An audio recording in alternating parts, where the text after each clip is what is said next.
Taran! Ano ang bet nyo sa tatlo kong nilutong ulam? Ang menu from Chinese. Wow!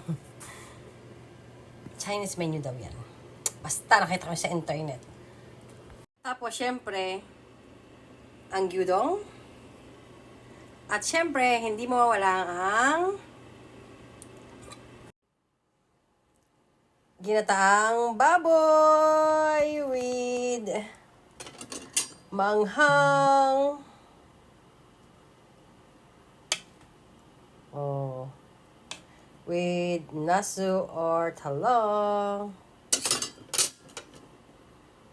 At ito pa yung natira naming adobong atay. Ako kumakain niya nung mga tira-tira.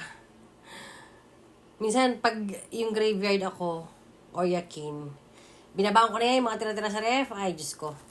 Sayang tipid-tipid din, may time. At saka ito, marami ako niluluto pag yung may day off ako, kasi sunod-sunod na naman yung yakin ko.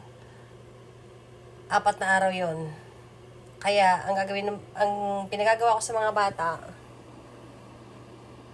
init-init na lang yan. Lalagay namin sa ref.